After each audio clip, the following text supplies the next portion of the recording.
Hermanos, no nos engañemos. Si no queremos seguir el máximo ejemplo de Cristo, ¿qué nos puede hacer pensar a nosotros que somos cristianos si no queremos hacer la voluntad de nuestro Dios?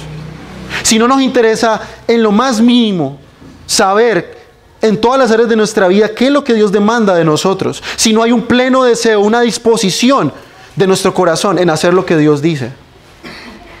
Dígame en qué está puesta su esperanza para decir que usted es un cristiano, si al fin y al cabo usted está haciendo lo que usted quiere.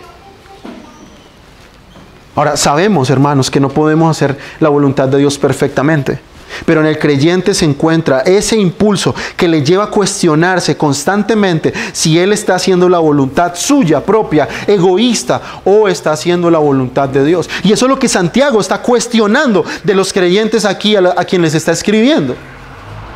Él va a cuestionar sus motivaciones, él va a cuestionar, poner en tela de juicio sus planes. ¿Están haciendo la voluntad de Dios realmente o simplemente están haciendo lo que ellos creen que es la voluntad de Dios, sin importarles nada más en su vida? Están tratando de camuflar una avaricia, están tratando de camuflar un desespero, porque ustedes pueden leer el texto ahí, dice que ellos van a traficar, van a negociar, en otras versiones dice, y esperan hacer una ganancia de lo que ellos están haciendo. ¿No es este deseo, entre comillas, o esta planeación meramente un disfraz de la avaricia por tener dinero por encima de la voluntad de Dios? Por eso la pregunta, hermanos, en esta mañana es: ¿qué es más importante para ti? ¿Tus anhelos, tus deseos? ¿Hacer tu voluntad como dé lugar? ¿O la voluntad de Dios expresada en su palabra? Mis planes, mis metas, mis deseos no son más que una señal, que una marca de mi corazón. Lo que mi corazón planea, lo que yo quiero hacer, los planes de mi vida son simplemente una radiografía de mi corazón. Si en mí solamente hay un deseo egoísta de hacer lo que yo quiero, lo que me desvela son mis propios deseos, mi voluntad, usted no es un cristiano. Lo siento. Usted no es un creyente. Si usted solamente piensa en usted, en sus deseos egoístas de su corazón, si usted es el Dios de su vida y rige su vida de acuerdo a su propio entendimiento, no se engañe, usted no es de Cristo. Usted es su propio Dios. Usted mismo es Dios. Eso es una muestra simplemente de arrogancia. Y noten ustedes qué dice capítulo 4 en su contexto. Dios ve a los arrogantes, a los orgullosos de lejos, mas da gracia a los humildes. ¿Y cuán puede estar pasando desapercibido para nosotros nuestro orgullo en la forma que estamos planeando nuestra vida, hermanos? Podemos pensar que somos humildes, pero toda nuestra vida ha sido planeada a nuestro gusto, a nuestro antojo, a nuestra manera, sin consultar a Dios en lo más mínimo. Si tú estás aquí sentado en esta mañana y esta es tu forma de pensar, déjame decirte que Dios te mira de lejos. Eres un arrogante. Jamás podrás recibir la gracia de Dios si tú eres un orgulloso. Si piensas que eres el rey de tu vida y aún así Dios tiene que bendecirte y darte gracia. Hermanos, no por nada el orgullo es la marca característica de todos los que no son cristianos. El orgullo difama, el orgullo habla mal de otros, el orgullo ama al mundo, el orgullo no quiere un Dios reinando sobre su propia vida. Al mundo no le interesa saber que hay un Dios que les dice cómo deben llevar su vida. Una vez hablaba con una persona y precisamente me decía eso, que no le gustaba el cristianismo porque no le gustaba la idea de que hubiera un ser que él no puede ver, que es capaz de ordenar y organizar su vida y decirle qué tiene que hacer. Esa es precisamente la raíz misma, el corazón mismo del orgullo y el pecado humano. El deseo de no tener a alguien que me diga qué es lo que yo tengo que hacer. Prefiero ser autónomo, prefiero ser independiente. Yo soy capaz de planear mi vida a mi antojo como yo quiero.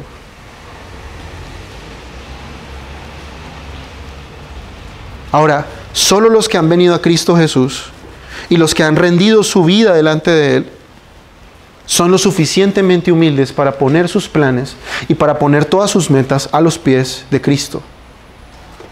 Si somos realmente creyentes verdaderos, la soberanía de Dios no es una doctrina que se queda en el papel, no es una doctrina que aprendemos de los libros, de la Escritura, sino que realmente la soberanía, el control de Dios es algo palpable, real y vivo en la vida de los creyentes.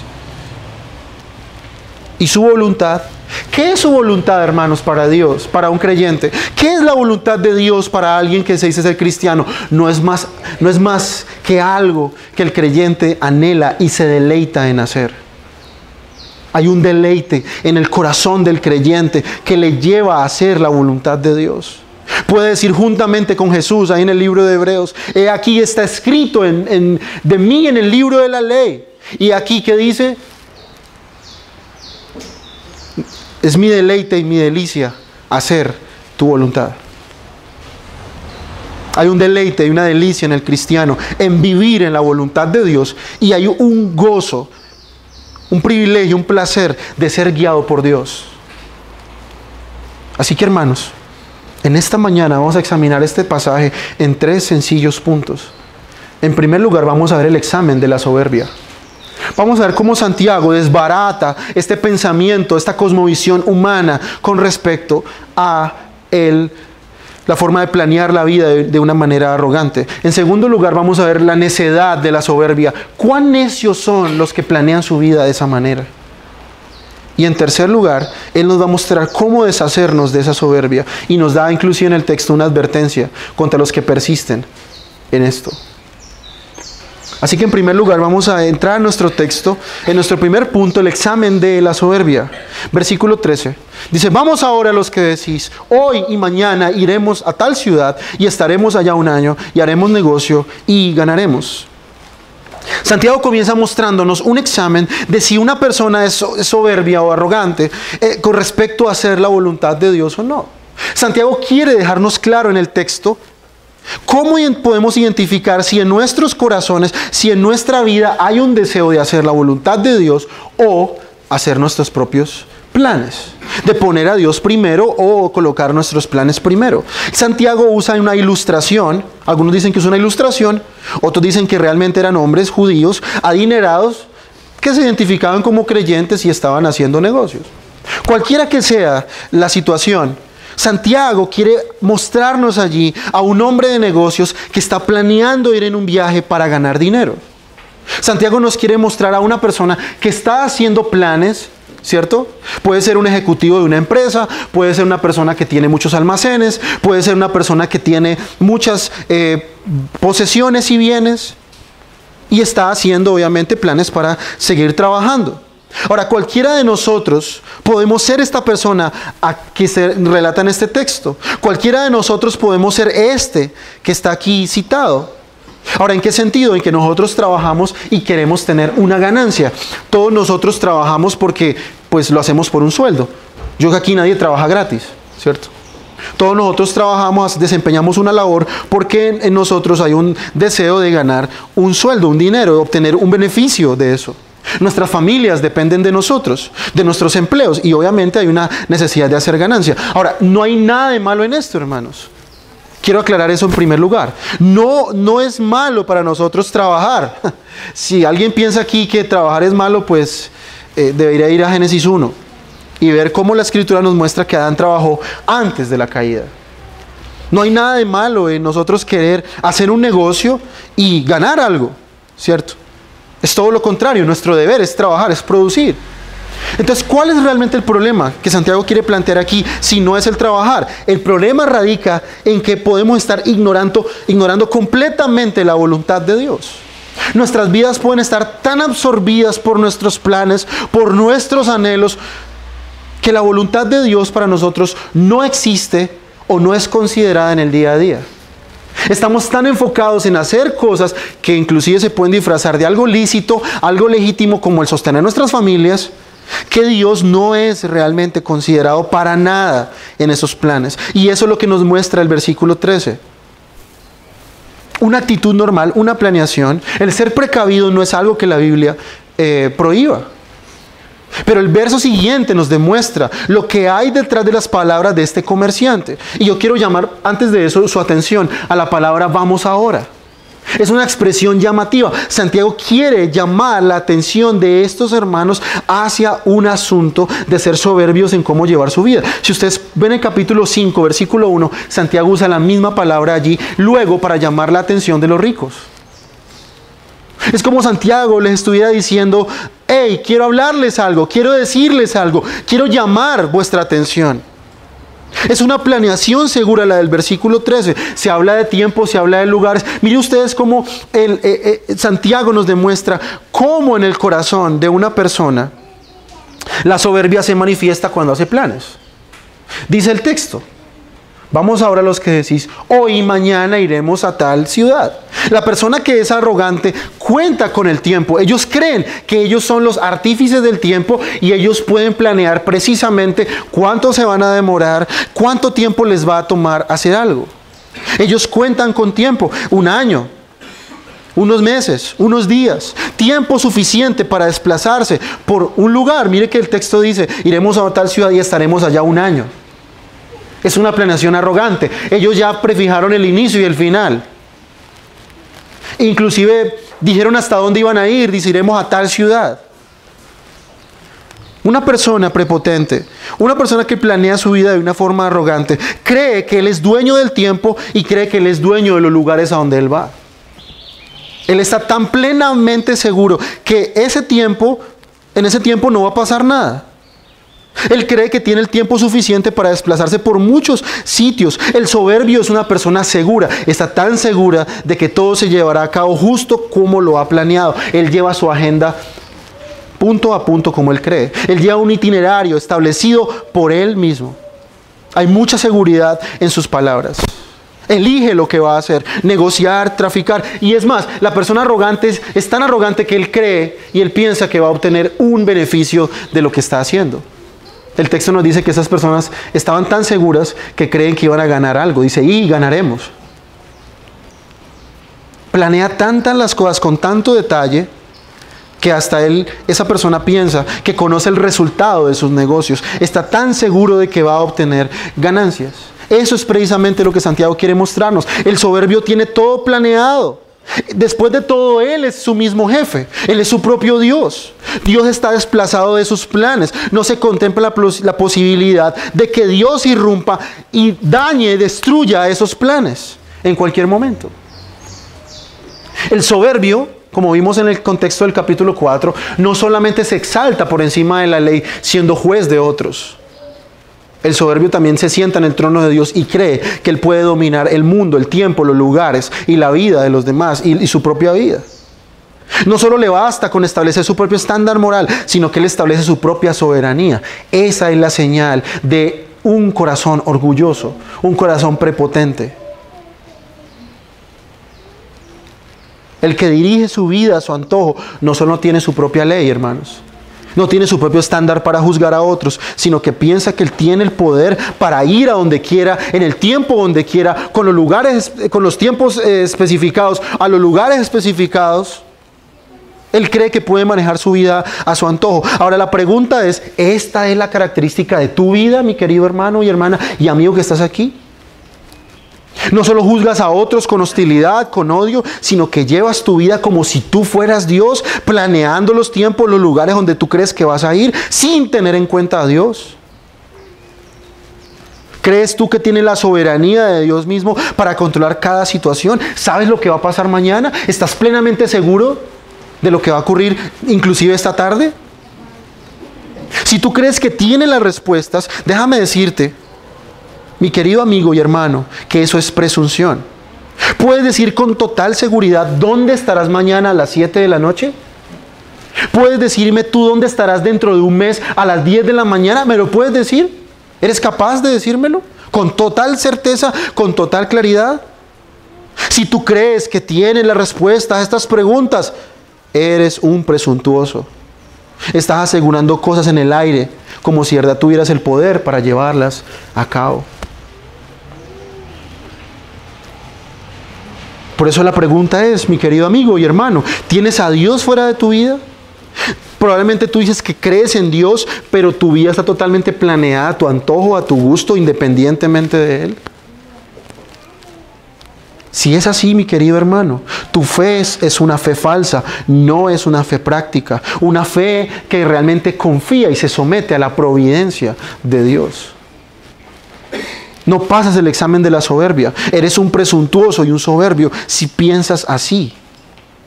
Vamos a ver un ejemplo claro en Lucas capítulo 12, una ilustración de este texto.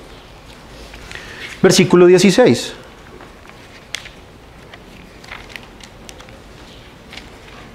Lucas 12, 16. Se nos muestra claramente en este texto, de las palabras de la boca de Jesús, a un soberbio.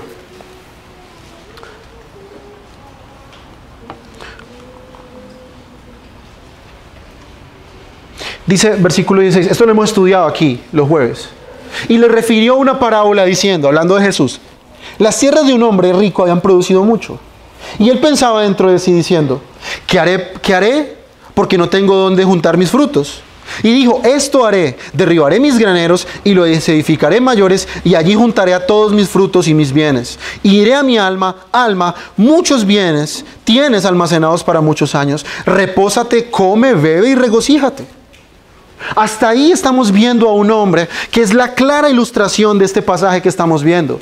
Un hombre que tiene muchas riquezas, un hombre que tiene mucha abundancia. Un hombre que tiene tanta riqueza que este hombre tiene que dañar los almacenes donde guarda esto, destruirlos y volverlos a crear más grandes para poder meter todo lo que él ha producido. Y mire cómo dice el versículo 17. Y él pensaba dentro de sí diciendo, ¿qué haré? Porque no tengo donde juntar mis frutos. ¿Qué voy a hacer con toda esta abundancia? ¿Qué voy a hacer con todo esto que he ganado? Bueno, responde luego el versículo 18 y dijo, esto haré, derribaré mis graneros y los edificaré mayores y allí juntaré todos mis frutos y mis bienes. Ahora, hasta ahí, cualquier persona podría pensar que esto no es nada malo. Como dijimos anteriormente, no está mal en cierto sentido planear, ahorrar. Pero el problema radica en el versículo 19. Y diré a mi alma, muchos bienes tienes almacenados para muchos años. Este hombre, como vimos en el texto, había prefijado ya su propia existencia. Este hombre pensaba que todo lo que él tenía guardado le iba a durar muchos años. Él estaba asumiendo con presunción que él iba a vivir muchos años. Estaba planeando sin tener en cuenta a Dios. Repósate, come, bebe y regocíjate. Es decir, date tu buena vida, tranquilo. Tienes mucho dinero para viajar por el mundo, para conocer muchos lugares, para ir a los mejores restaurantes, para los mejores sitios por muchos años. Esta persona había planeado toda su vida hasta el final. Pero noten ustedes lo que pasa después en el versículo que sigue. Pero le dijo Dios. Ahí es precisamente que pasa lo que decía ahora. Estas personas no cuentan con que Dios pueda irrumpir en su vida y romper y destrozar todos sus planes cuando Él quiera. Y dice el texto, necio, esta noche van a pedir tu alma y lo que has preparado, ¿para quién será? Este hombre había planeado toda su existencia, toda su vida, pero no había planeado su eternidad, hermanos. Y es el problema de la persona soberbia. Es capaz de planear toda su vida, los años, su pensión y todas las cosas, sin tener a Dios en sus planes. No planea para su eternidad. No hace planes para después de su muerte. Y Dios irrumpe en su historia y dice, esta noche van a pedir tu alma y lo que has preparado, ¿para quién será? Está diciendo el texto, eres tan tonto, pero tan tonto, que eres un presumido, un presuncioso, que has planeado todo en esta vida, menos tu muerte. Este hombre no contaba que su vida se iba a acabar esa misma noche y no había planeado para su eternidad. La pregunta es, mi querido hermano y amigo que estás aquí, ¿has planeado tú para tu eternidad? ¿Has planeado tú lo que será tu vida después de la muerte? ¿Has planeado realmente lo que será después de que tú te vayas de este mundo? ¿O solamente estás empeñado en planear esta vida simplemente? Pero no haces, como dice después Jesús más abajo, o dicen otros textos, tesoros en los cielos. El soberbio no planea para después de que su vida se acabe. Hermanos, no sabemos cuándo vamos a morir. No sabemos cuándo Dios nos llamará a cuentas. No puede ser posible que un cristiano planee su vida como si Dios no existiese. Eso es ateísmo práctico. Es nuestro deber no solamente ser precavidos en este mundo, teniendo a Dios en nuestros planes, sino también planear para después de nuestra muerte. Y miren ustedes después, vemos nuestro segundo punto, versículo 14, la necedad de la soberbia. Dice, el versículo 14, hermanos, es un muro con el que estas personas presuntuosas se chocan de frente. Dice, cuando no sabéis lo que será mañana. ¿Qué tan necia es una persona que planea su vida sin tener a Dios en cuenta? Bueno, en primer lugar, esta persona no sabe lo que será mañana. Si el ansioso, si una persona ansiosa tiene miedo de lo que pasará mañana, desconfía de Dios, el presuntuoso cree que él conoce el mañana. Esa es la diferencia entre el ansioso y el presuntuoso. Santiago da aquí una aclaración contundente. No sabemos lo que será mañana. Hermano, hermana, tú no sabes el futuro. Tú no conoces la voluntad de Dios secreta. Por eso es que hoy no hay profecía, porque nadie puede saber lo que va a pasar mañana. Todas esas personas que profetizan son solamente unos mentirosos. No saben, porque hace parte de la voluntad secreta de Dios. No saben lo que Dios tiene planeado mañana. Somos unos totales ignorantes de lo que Dios tiene preparado para el próximo día.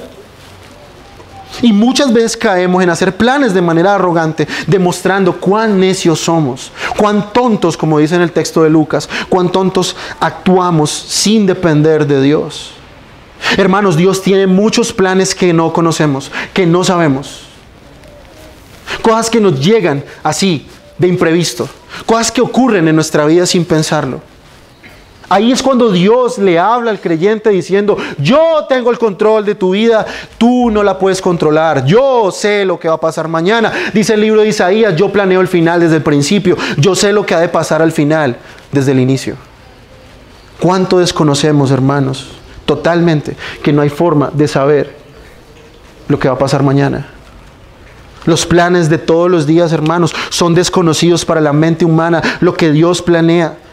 Hermano, ¿cuánta gente se ha levantado un día, hay un terremoto y todo lo que tenían se acabó y ellos no sabían que eso iba a pasar? ¿Cuántas personas salen de su casa un día, hermano, y no vuelven en la noche porque ese día era su día de su muerte y los tomó por sorpresa? ¿Cuántos eventos de la vida, hermano, están fuera de nuestro control? Y aún así hay gente tan presuntuosa, tan arrogante, tan prepotente, que creen que tienen todo bajo control. No pueden controlar, hermano, una gripa y creen que pueden controlar su vida. Creen que tienen toda su vida comprada y asegurada. Eso no es más que soberbia, eso no es más que demostrar cuán tonto es uno. Solo hay un Dios en todo el universo que tiene todo ordenado y bajo control, y solo deja que el hombre sea un espectador de su increíble sabiduría en orquestar y ordenar todas las cosas de una manera perfecta, de acuerdo a su propio propósito, hermanos. Y este es nuestro consuelo, por eso cantamos ese himno. A pesar de que la vida es un montón de eventos que no podemos controlar en su gran mayoría, tenemos a un Dios sabio que controla todos los eventos de esta vida. Dios ha ordenado toda nuestra vida de tal manera que Él conoce el final desde el principio. Es un Dios tan inmensamente inteligente y sabio que nada escapa de su control y todo lo ha hecho perfecto. Nada escapa de su soberanía, de su conocimiento, de su sapiencia. Hermano, es una necedad tratar de organizar mi vida a mi manera, sin saber o pasando por alto de que Dios, cuando Él quiera, puede destrozar todos esos planes y hacer los que Él quiera. Es una total necedad tratar de edificar mi vida sobre mis propios deseos, sabiendo que Dios, cuando quiera, puede destruirlos. Amigo que estás en esta mañana aquí sin Cristo, ¿cuántos planes tienes que has organizado en tu soberbia como si tú fueras el Señor de tu vida? ¿No sabes que Dios puede en un momento destrozar todas estas cosas y deshacerlos en un abrir y cerrar de ojos? ¿Y qué, mi amigo que estás aquí sin Cristo, si Él quiere destrozar tus planes y hacerte un cristiano para su gloria? ¿Y qué si Dios irrumpe en este día y te da arrepentimiento y fe y cambia tu mente, cambia tu forma de ver el mundo y te vuelves uno en la familia de Dios? Todos tus planes se van por la borda. Claro ejemplo de eso tenemos a Pablo en el libro de Hechos. Iba a Damasco a encarcelar a cristianos, pero él no contaba que en el camino a Damasco se iba a encontrar con el mismísimo Señor de gloria y toda su vida iba a ser transformada en un abrir y cerrar de ojos. Esos cristianos que él tanto odiaba, que él tanto perseguía, él, sin saberlo, se convirtió en uno de ellos. Dios destrozó los planes de Pablo de un momento a otro.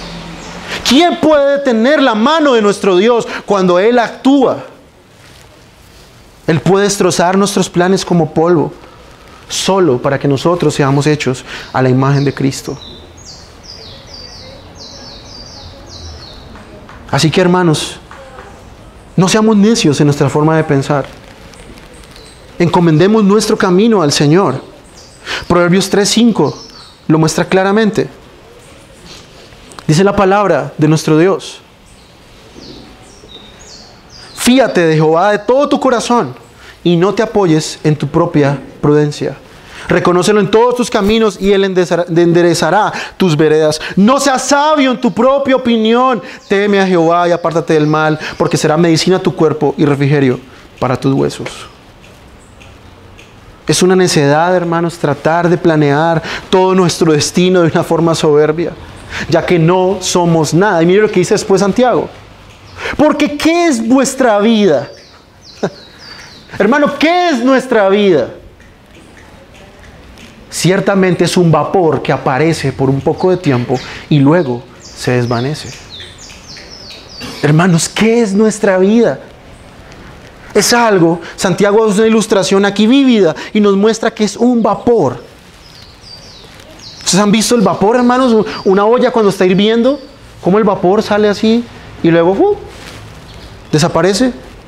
¿Quiénes somos nosotros para pensar que tenemos el control de nuestra vida, la tenemos asegurada, si no somos sino un solo vapor, hermanos? Un humo, no somos nada, nuestra vida no es nada, nuestra vida pasa volando, pronto se acabará nuestra vida en este mundo, los años de nuestra juventud pasan volando. Los hermanos que son mucho mayores, ¿cuántos recuerdan ustedes que así eran unos jovencitos de 15, 20 años? ¿Hace cuánto ustedes eran unos niños? La vida pasa pronto, se acabará, es temporal, pronto seremos viejos, pronto afrontaremos la muerte y ya no estaremos más aquí. ¿Cómo ser jactanciosos si nuestra vida es solo un suspiro? No duramos nada, mis queridos hermanos. Nuestros años no son nada. Es una tontería tratar de pensar que somos reyes de nuestra vida si la Escritura dice que nuestra vida no es nada. Nada. Nada. Es nada, hermanos. Nada. Es un soplo, es algo pasajero, es temporal. Los días, los años, las décadas pasan volando y se va nuestra vida. Tu vida se está yendo, mi querido hermano y hermana, los años pasan volando. No es nada, es un vapor. Y luego, después de Santiago, quiere corregir el pensamiento de estos hermanos. Nos señala en primer lugar un examen para ver si somos prepotentes. Segundo, nos muestra cuán necios son los que hacen esto. Y en tercer lugar, nos corrige en cómo pensar acerca de esta soberbia de planear la vida. Dice versículo 15, en lugar de lo cual deberías decir, si el Señor quiere, viviremos y haremos esto o aquello. En el versículo 15, Santiago corrige a su audiencia diciéndoles cómo ellos deben pensar hacia Dios. Y hermano, debemos recordar, el cristianismo tiene toda una cosmovisión, toda una forma de ver el mundo. Y el planear la vida no se escapa de esa cosmovisión. Esto es lo que todos los cristianos deben hacer. Esto es lo que todos los creyentes de Cristo, la forma en que ellos deben planear su vida es de esta manera. Uno de los rasgos fundamentales de la sabiduría celestial, de la humildad, es este. No es planear su vida de una forma arrogante, sino siempre decir, si el Señor quiere. Y esta frase denota, hermanos, una total dependencia. Y el realmente saber que Dios puede irrumpir cuando quiera en nuestros planes. después de ver cuán tonto es el ser soberbio, debemos pensar de forma bíblica. Si Dios quiere, haremos esto o lo otro. Si somos humildes, reconoceremos que no podemos controlar nuestra vida. No podemos hacer planes de una forma arrogante porque no somos nada. No hay forma en que nosotros podamos saber el mañana, pero Dios sí lo sabe. Así que toda persona que planea siempre debe tener ahí en la letra pequeña un asterisco: si Dios quiere, si Dios lo permite, si es la voluntad de nuestro Dios. Si Dios en su soberanía, si son sus planes. Eso es verdadera humildad, hermanos. No es una frase de cliché, ¿cierto? Que hay hermanos que han leído este texto y es una frase de cliché. Ah, bueno, si Dios quiere, si Dios quiere. No, hermano, esto es toda una forma de vivir, es toda una cosmovisión, es toda una forma de planear nuestra vida. Podemos decir si Dios quiere, pero tener toda nuestra vida planeada a nuestro gusto. Lo que Santiago está diciendo aquí es que es algo que está enraizado en nuestro pensamiento, en nuestro corazón. Versículo 16. Parece que estos hermanos no lo habían entendido todavía. Mas ahora os jactáis en vuestras soberbias, y toda jactancia semejante es mala. Santiago pasa ahora el versículo 16 a identificar a unos hermanos que todavía tenían problemas con esto. Santiago les demuestra su jactancia. Ellos siguen insistiendo en que no necesitan a Dios, de que ellos se valen a sí mismos, no necesitan a nadie, y menos a Dios. Ahora, hermanos, esto no es una actitud inocente, algo olvidadizo. Por eso digo, esto no es una frase de cliché, esto no es solamente decirlo, es algo que uno cree. El planear la vida así no es sino una muestra de jactancia, de prepotencia. Planear todo sacando a Dios, sacando su providencia de nuestros planes, no es más que una muestra de un corazón egoísta, orgulloso. El texto dice, en el texto original es mucho más fuerte, que Santiago lo diría más o menos de esta manera: es jactarse de sus jactancias. Dice, es jactarse de vuestras jactancias jactanciosas, de vuestras soberbias. Está demostrando que una persona que piensa así está totalmente lleno de arrogancia. Está alardeando de sus planes a futuro. Es esa persona que le dice a otros: ah, sí, yo voy a hacer esto, y esto, y esto, y esto. Alardea, le muestra a otros con jactancia cómo él planea su vida, cuán ordenada la tiene, ¿cierto? Eso es a lo que Santiago se está refiriendo, que la actitud de estos hermanos están usurpando el lugar de Dios, pensando que todo va a pasar tal cual al pie de la letra. Y quizás, hermano, este sea nuestro caso. Muchas personas aquí están planeando una vida perfecta, buscan una vida perfecta, pero en medio de toda esta preocupación han sacado a Dios del medio. Déjenme decirles que ustedes están planeando una vida fundamentada en su propio orgullo. Ustedes se creen su propio Dios, su propio Señor. Ustedes creen que Dios tiene una voluntad y un propósito. Lo han oído muchas veces, pero la ignoran. Desafían a Dios. Hacen planes para esta vida. Mira lo que dice después el texto: toda jactancia semejante es mala. Esta jactancia es perversa. Esta jactancia es pecaminosa. Por eso, hermano, ponte a pensar un momento. ¿Qué tanto tú tienes a Dios incluido en tus planes? ¿Qué tanto tú, aunque no lo digas con tu boca, crees que eres el propio Dios de tu vida? ¿Qué tanto tú has planeado años y años y años de cosas de una forma jactanciosa? Santiago dice que esto es malo. Todo orgullo está fundamentado en su propia fuerza, en la fuerza de la persona. Es perverso, es malo, es pecaminoso. Es un acto de perversión, es pecado jactarse con soberbia del mañana, del planear la vida sin Dios de por medio. Y mire lo que dice después, versículo 17.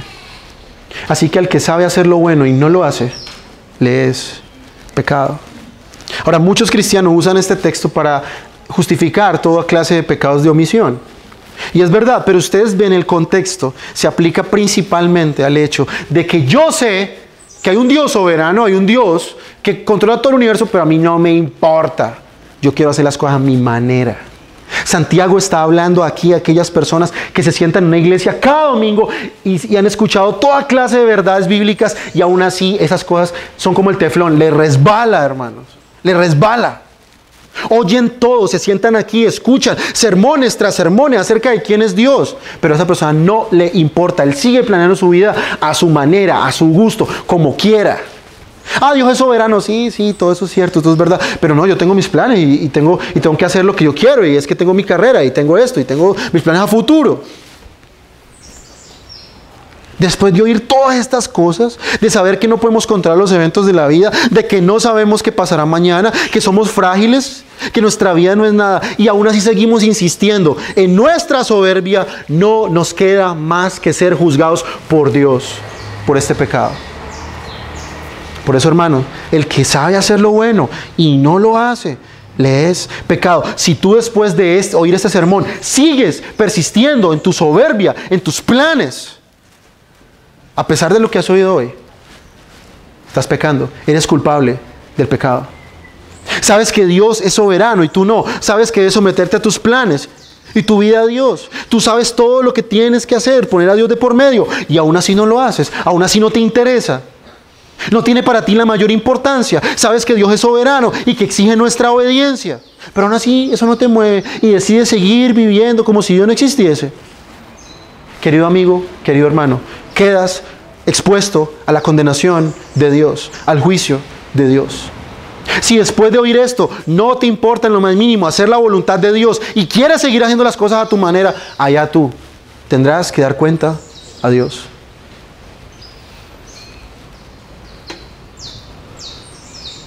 Esto es lo que Dios quiere que hagamos. Esto es lo que Dios nos demanda. Pero si aún así no te importa, no lo quieres hacer, es soberbia, es orgullo. Toda jactancia, toda soberbia es mala. Y hermano, lo más grave de esto es que como cristianos esto no puede ser lo que nos caracteriza. Saber un montón de cosas acerca de Dios y no hacerlas. Aprender una cantidad de mandamientos y versículos y coleccionarlos en nuestra cabeza. La palabra de Dios ha sido clara en Santiago. Debemos ser celosos en hacer buenas obras, no murmurar, no criticar al hermano, no ser contenciosos, no hacer favoritismo, no anhelar el mundo, refrenar la lengua. Sabes todas estas cosas y no las haces. Estás viviendo en una desobediencia voluntaria. Estás haciendo las cosas a tu manera, como tú quieres. Eres el Dios de tu vida. No te engañes. Tú puedes venir a cantar himnos acá y llorar y todo lo que sea. Pero si tú manejas tu vida a tu gusto, tú eres tu Dios. Dice MacArthur de ese texto: si quieres vivir la vida de la manera en que Dios quiere que la vivamos, coloquemos a Dios en el centro de nuestros planes.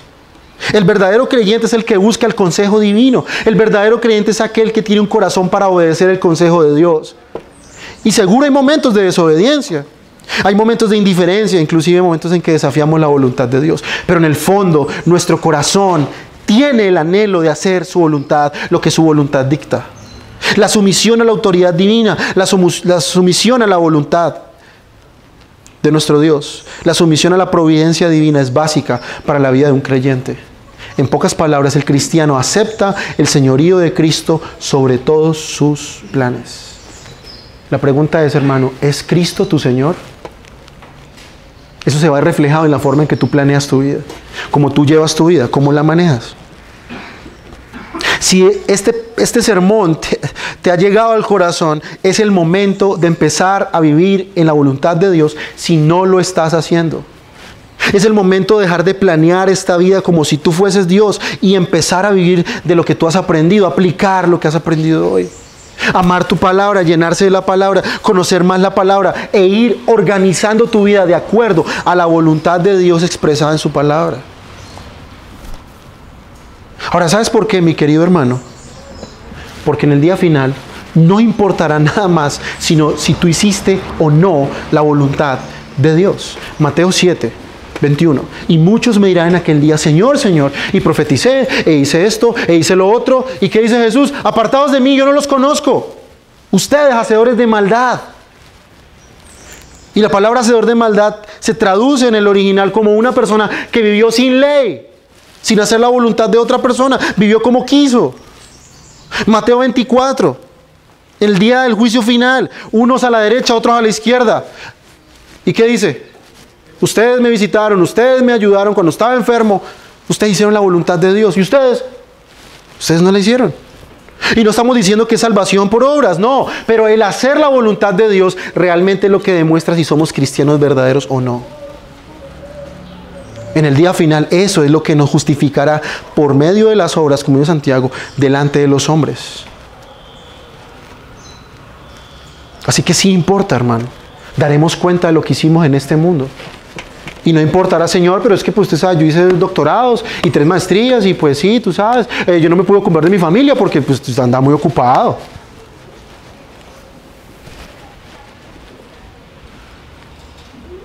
En el día final, hermanos, solo serán justificados aquellos que hicieron la voluntad de Dios. No hay otra. ¿Quieres realmente en ese día ser justificado delante de los hombres? ¿Quieres realmente ir a la derecha de Cristo? Haz la voluntad de Dios. Demuestra que tú eres un cristiano verdadero, haciendo la voluntad de Dios. Ahora, amigos que están aquí sin Cristo, amigos que están aquí y no son cristianos, la voluntad de Dios hacia ustedes es claramente expresa. Dios desea que los hombres sean salvos. Dios desea que tú seas salvo. ¿Hasta cuándo más vas a saber esto? Lo has oído muchos domingos desde este púlpito y aún así no quieres venir a Cristo. Sabes que en el fondo de tu corazón que la vida que llevas es una vida de pecado, pero aún así no quieres venir a Cristo. Sigues frenando tu vida con arrogancia, con prepotencia. Inclusive yo sé que te atreves a decir, en el último momento me voy a arrepentir. La voluntad de Dios claramente expresada en su palabra es que te arrepientas y creas en Cristo Jesús como Señor. Aquel que murió en la cruz para el perdón de nuestros pecados y resucitó y ascendió al cielo para nuestra justificación, para que seamos declarados justos por medio de la fe, para que Dios no te acuse más de ser reo de muerte por tus pecados. Es la voluntad de Dios para ti, amigo, que estás en esta mañana sin Cristo. La voluntad de Dios es que tú conozcas a Cristo, es que tú vengas a Él, que entregues tu vida, te arrepientas, confíes en Cristo, abandones tu vida de pecado y ames y abraces a Cristo, el único que puede salvar tu alma. Esa es la voluntad de Dios para ti. Amigo, sin Cristo la vas a seguir resistiendo, vas a seguir sabiendo estas cosas y no hacerlas. Si lo rechazas, serás plenamente responsable por tus decisiones. Pero si lo aceptas, si crees en Cristo en esta mañana, te arrepientes de tu pecado, tendrás vida eterna. Serás perdonado de todas tus maldades, de tu pecado. Serás contado dentro de la familia de Dios. Vamos a orar, hermanos.